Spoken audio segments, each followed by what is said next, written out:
दोस्तों, 7 सितंबर से पितृपक्ष प्रारंभ हो रहे हैं और इस दिन पड़ने जा रहा है चंद्र ग्रहण।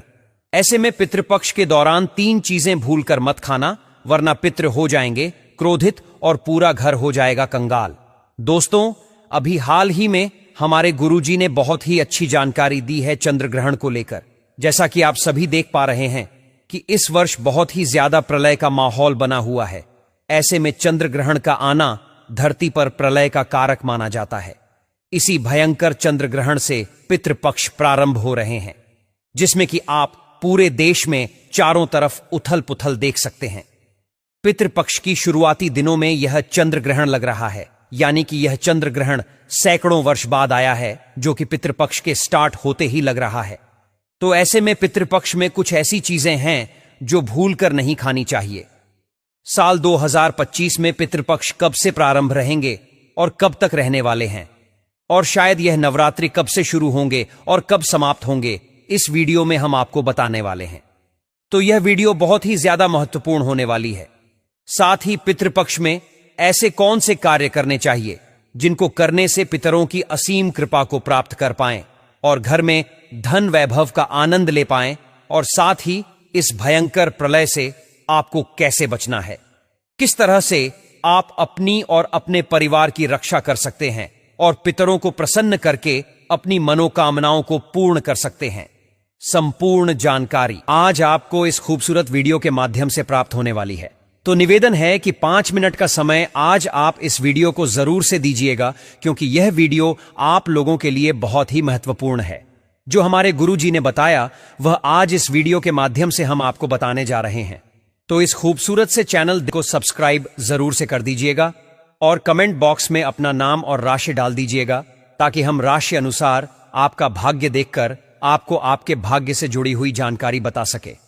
दोस्तों, हिंदू पंचांग के अनुसार भाद्र मास की पूर्णिमा तिथि पर पितृपक्ष प्रारंभ हो जाते हैं, जो कि अश्विनी मास की अमावस्या तक, जिसे सर्वपितृ अमावस्या के नाम से जाना जाता है, उस दिन तक यह चलते हैं। ऐसे में आपको कौन सी चीजें खानी चाहिए और कौन सी चीजें नहीं खानी चाहिए, क्या करना चाहिए, क्या नहीं करना चाहिए, संपूर्ण जानकारी आपको प्राप्त होने वाली है। जैसे कि आप सभी को बता दें कि 7 सितंबर रविवार से पितृपक्ष आरंभ होने वाले हैं, जो कि 21 सितंबर दिन रविवार को ही समाप्त होंगे, और उसके बाद शारदीय नवरात्रि का प्रारंभ हो जाएगा। साल 2025 में 22 सितंबर सोमवार से शारदीय नवरात्रि का प्रारंभ होगा। तो दोस्तों, बच्चे, बूढ़े, जवान सभी इस पितृपक्ष के दौरान कुछ ऐसी गलतियां हैं जिनको भूलकर ना करें और कुछ सावधानियों को जरूर से बरसे। दोस्तों, मान्यता है कि मृत्यु के देवता यमराज श्राद्ध पक्ष में पितरों को मुक्त कर देते हैं, ताकि वे अपने परिजनों से मिलकर के तर्पण ग्रहण कर सके। पितृ जो होते हैं वह आपके जीवन में कल्याण करने वाले होते हैं। पितृ नाराज होने से घर में बहुत ही ज्यादा भयंकर से भयंकर परेशानियों का सामना आपको करना पड़ता है।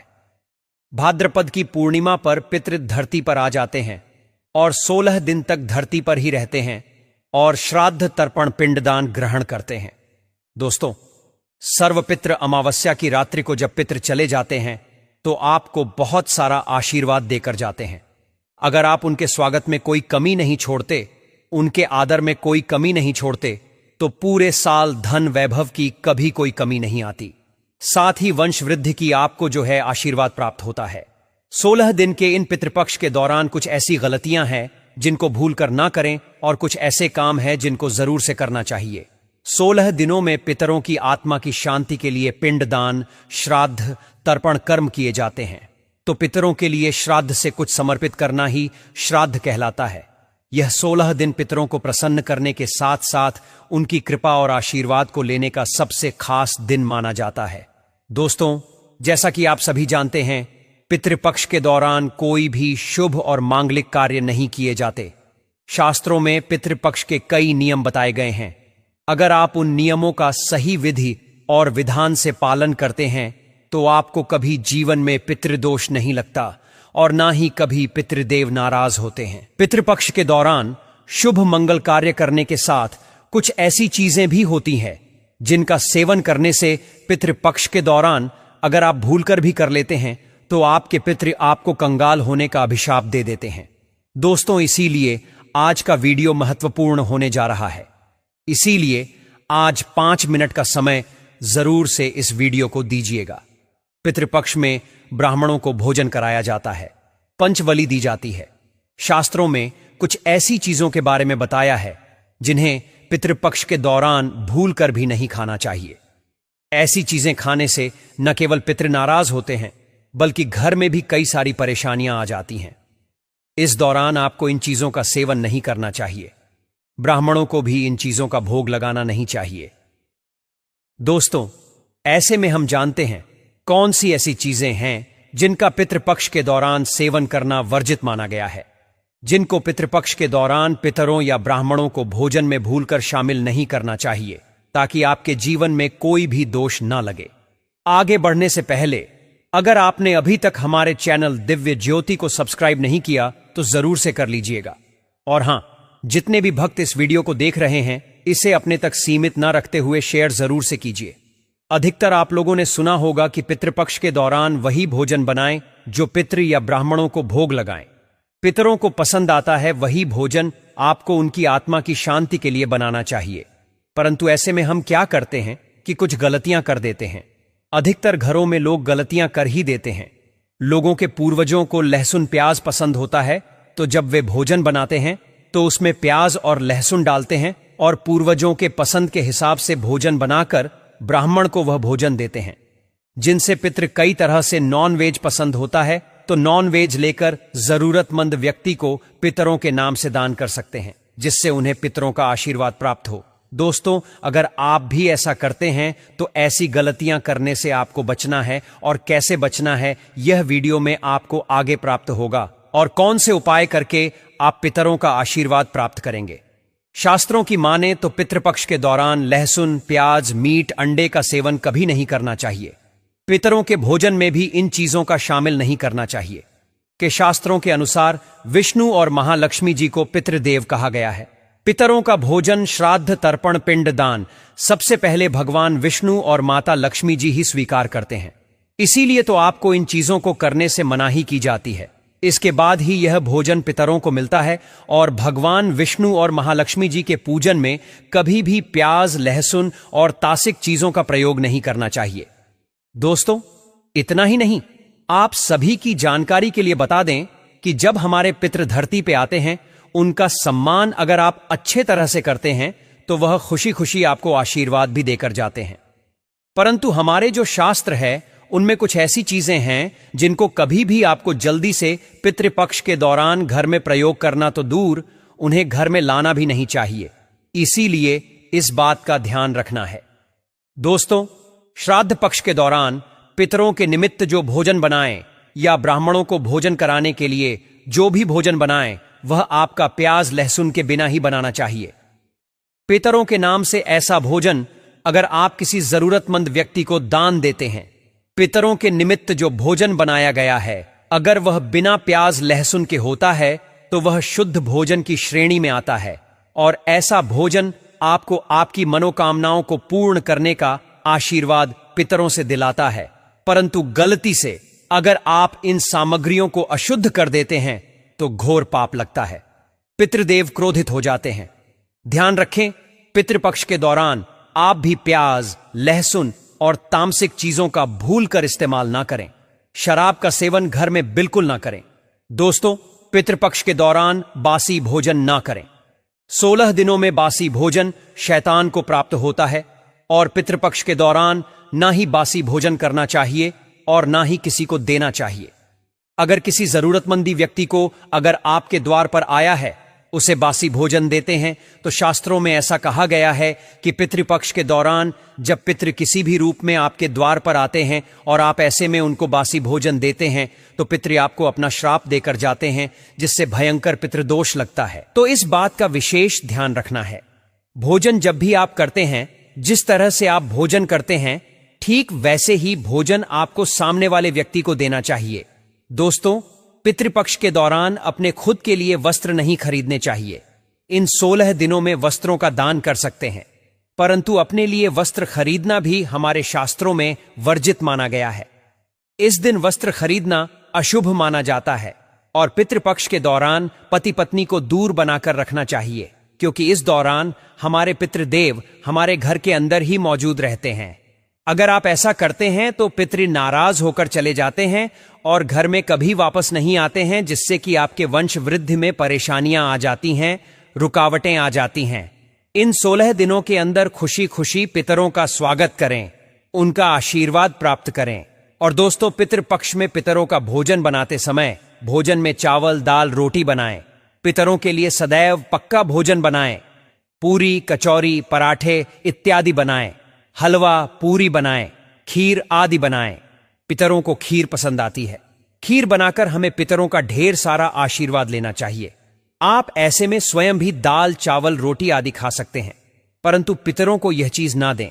लेकिन याद रहे, पितरों को जो भोजन बनाएं, ब्राह्मणों को जो भोजन कराएं, वह पक्का ही भोजन हो, जैसे कि पूरी, खीर, मूंग की दाल, कचौड़ी, जलेबी, ऐसी चीजों का भोग लगाएं।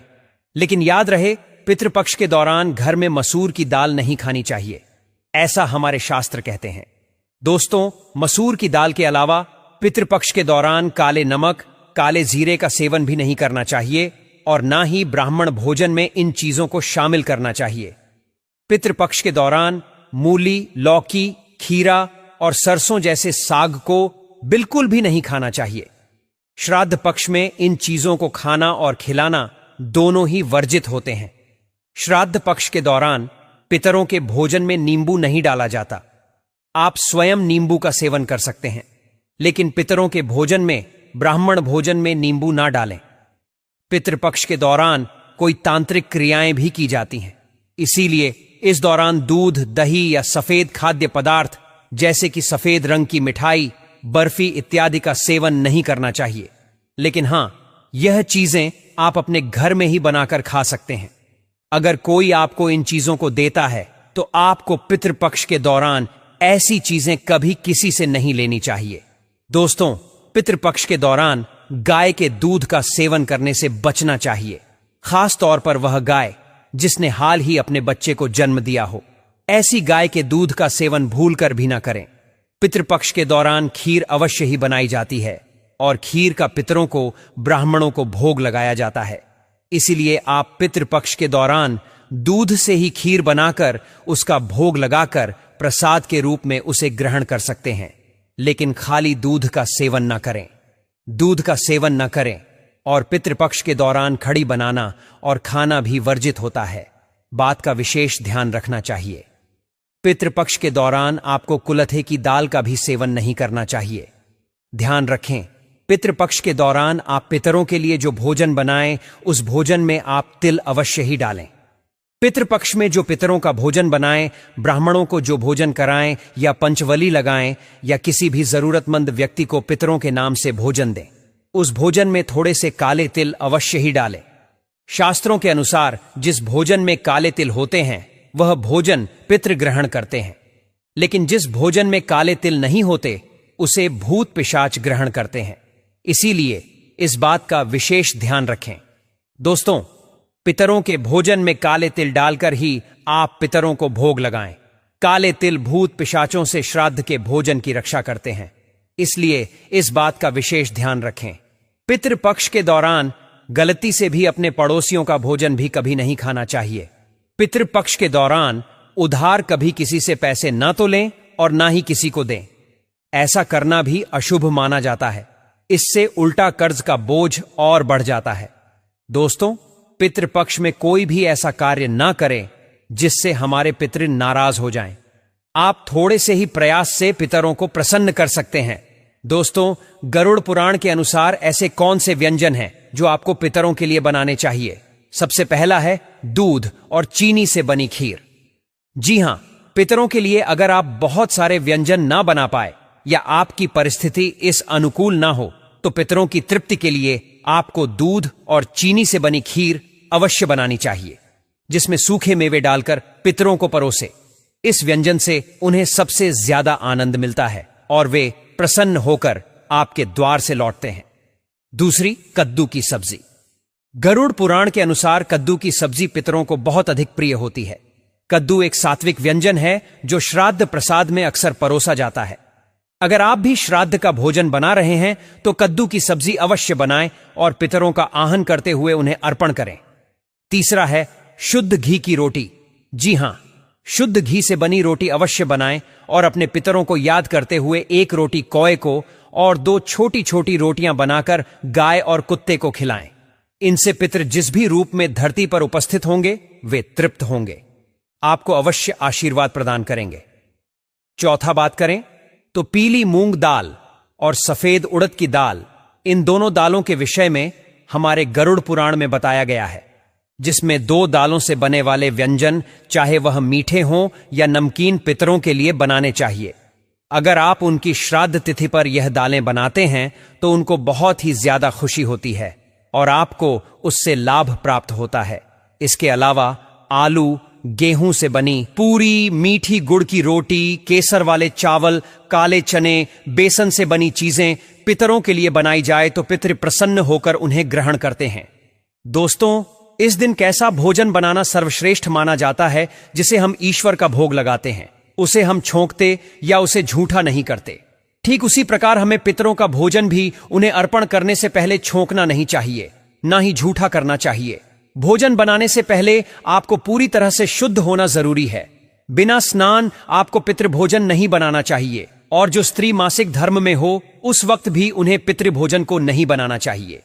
पितृभोजन बनाने से पहले रसोई घर को गंगा जल से, और यदि गंगा जल ना हो तो साधारण जल छिड़क कर पहले स्वच्छ कर लेना चाहिए और उसके बाद भोजन बनाने से पहले ओम पितृदेवाय नमः या ओम वासुदेवाय नमः, इन मंत्रों का उच्चारण करके ही भोजन बनाना आरंभ करना चाहिए। अब देखिए कैसा भोजन पितृपक्ष के दौरान बनाना चाहिए और कैसा भोजन पितृपक्ष के दौरान नहीं बनाना चाहिए। चलिए हम आप लोगों को बता देते हैं। देखिए, श्राद्ध पक्ष पर अपने घर में मांसाहारी भोजन ना पकाएं, क्योंकि पैतृक में प्रवेश के पश्चात पितरों का भोजन सात्विक ही माना जाता है। इसलिए श्राद्ध या भोजन में तामसिक व्यंजन का प्रयोग कदापि नहीं करना चाहिए। केवल सात्विक व्यंजन ही उनके लिए भोजन में बनाने और खिलाने चाहिए। तामसिक व्यंजन के साथ प्याज, अदरक, लहसुन का प्रयोग नहीं करना चाहिए। इन पदार्थों का प्रयोग भोजन में करने से पितृ भोजन ग्रहण नहीं कर पाते और वे भूखे रहते हैं, जिसकी वजह से वे आपको अभिशाप देते हैं। पितृ भोजन में ज्यादा तेज मसाले का प्रयोग नहीं करना चाहिए। जितना हो सके भोजन को मीठा और सात्विक बनाना चाहिए, जिससे पितर उन्हें आसानी से ग्रहण कर पाएं। यह एक सबसे महत्वपूर्ण बात हम आपको बताना चाहेंगे कि हम भोजन तो परोस देते हैं या उनका भोग पितरों की तस्वीर पर लगा देते हैं या कोई गाय कुत्ते को भी खिला देते हैं, किंतु हम भोजन के साथ जल अर्पण करना भूल जाते हैं। तो सबसे जरूरी है जल अर्पण करना। पितरों को आप भोजन ना भी अर्पण करें, किंतु जल का अर्पण पितृपक्ष के पूरे महीने में यानी कि 16 दिन तक जरूर करें, जिससे कि पितृ प्यासे ना रहें और पैतृक में जो पितृ जाते हैं तो वह प्यासे ना जाएं और प्रसन्न होकर जाएं। अपने पितृ को भोजन खिलाकर संतुष्ट जरूर करना चाहिए। देखिए, 16 दिनों में पितृपक्ष के दौरान कितना भी जरूरी क्यों ना हो, कोई आपसे इन चीजों को अगर उधार मांगता है तो भूल कर ना दें। ये 4 चीजें ऐसी हैं जिनको देने से घर परिवार को कंगाली का सामना करना पड़ता है। अगर आपके घर पितृ आपके घर का त्याग कर देते हैं तो वह रुष्ट हो जाएंगे, तो आपको पितृदोष लगेगा, जिसकी वजह से घर में कंगाली आती है। भगवान शिव से प्यार करते हैं तो कमेंट बॉक्स में ओम नमः शिवाय जरूर लिख दीजिए। दोस्तों, पितृपक्ष के समय में उधार देना या लेना हर व्यक्ति के जीवन में जरूरी सा हो जाता है। कोई किसी को उधार देता है तो कोई किसी से उधार लेता है।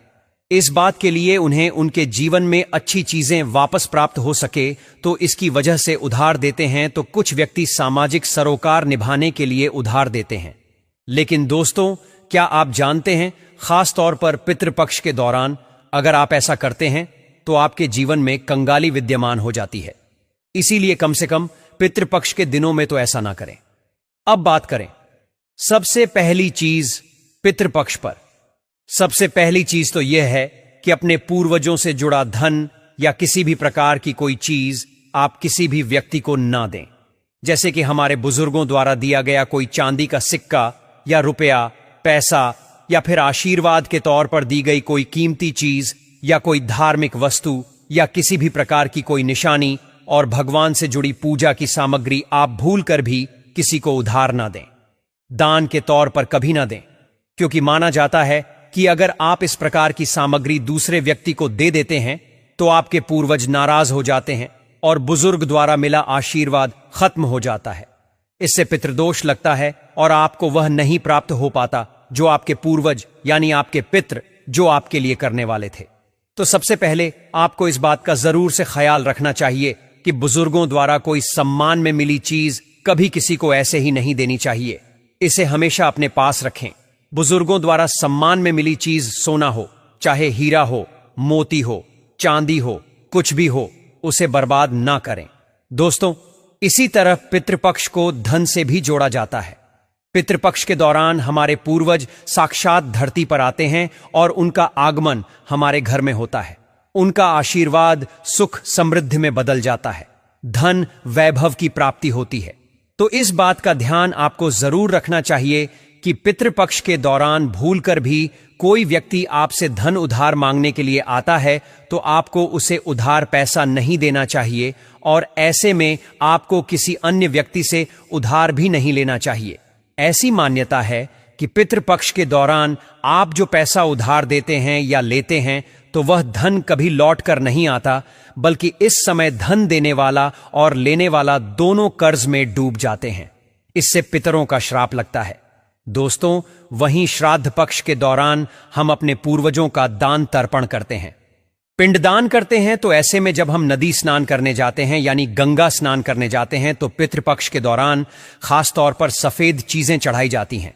इस बात का ध्यान रखें कि पितृपक्ष के दिन हमारे पूर्वजों को चढ़ाने के अलावा कोई व्यक्ति एकदम सुबह सुबह के समय आपसे दूध, दही, छाछ या फिर संध्या काल के समय में उधार मांगने के लिए या फिर ऐसे ही मांगने के लिए आ जाते हैं तो आपको भूल कर भी किसी अन्य व्यक्ति को नहीं देना चाहिए। अगर आप अपने पूर्वजों को चढ़ाने के अलावा कोई ऐसा काम करते हैं तो आप अपने पूर्वजों को ना नाराज कर लेते हैं और साक्षात आपको अपने पितरों के क्रोध का सामना करना पड़ता है। इसलिए पितृपक्ष के दौरान लेन देन ना करें। चावल के साथ काले तिल मिलाकर दान करें और एक रोटी गाय को जरूर गुड़ रखकर खिलाएं। थोड़े से काले तिल रखकर खिलाने से पितृदोष दूर हो जाता है। तांबे के लोटे में जल में थोड़ा सा गंगा जल मिलाकर थोड़े से तिल मिलाकर पीपल की झाड़ में चढ़ाने से पितृदोष समाप्त होता है, कभी जीवन में नहीं लगता है। दोस्तों, अगर आप किसी व्यक्ति को गिफ्ट देना चाहते हैं, गिफ्ट के तौर पर कोई चीज देना चाहते हैं तो पितृपक्ष के दौरान भूलकर भी ऐसी गलती ना करें। घड़ी या फिर आपको बाजार में कोई गणेश जी की मूर्ति लेकर नहीं देनी चाहिए। हर व्यक्ति के साथ समय अच्छा या बुरा चलता है तो आपको घड़ी तो कभी किसी से ना लेनी चाहिए, ना किसी को देनी चाहिए। अगर व्यक्ति का समय अच्छा है या आपका भी समय अच्छा चल रहा है, अगर आप किसी अन्य व्यक्ति को अपना समय दे देते हैं घड़ी देने से तो आने वाले समय के अंदर आपको अच्छे परिणाम देखने को नहीं मिलते हैं। इस बात का ध्यान रखें। पितृवच में कुछ ऐसी चीजें होती हैं जो आपके घर की सुख समृद्धि से जुड़ी होती हैं, तो ऐसे में वह चीजें आपको किसी भी कीमत पर उधार नहीं देनी चाहिए। वहीं संध्या काल होने के बाद जैसे कि कोई आपसे लहसुन, प्याज, दूध, दही, चीनी उधार पैसे मांगने के लिए आता है तो जब सूर्य उदय होता है, सुबह सुबह या फिर सूर्यास्त हो जाता है, तब ऐसे में इन दोनों समय में आपको घर की समृद्धि दूसरों को भूलकर भी कभी नहीं देनी चाहिए। इससे हमारे पूर्वज नाराज हो जाते हैं और हमें पितृदोष लग जाता है। माना जाता है कि अगर आप ऐसा करते हैं तो आपके घर में सुख समृद्धि तथा माता लक्ष्मी दूसरों के घर चली जाते हैं और वह हमारे पूर्वज भी हमारे घर में आते ही वापस लौट जाती हैं और आपको अच्छा परिणाम देखने को नहीं मिलता है। दोस्तों, दान पुण्य करना हिंदू धर्म की परंपराएं मानी जाती हैं और हर व्यक्ति दान पुण्य करके पितृपक्ष का लाभ उठाता है तथा उनका आशीर्वाद प्राप्त करता है। खासतौर पर पितृपक्ष के दौरान आपको 2 प्रकार के वस्त्र ना तो खरीद कर लाने चाहिए और ना ही किसी व्यक्ति को देने चाहिए। इसके अंदर आपको एक तो सफेद कलर के वस्त्र हैं, दूसरे आपको काले कलर के वस्त्र हैं।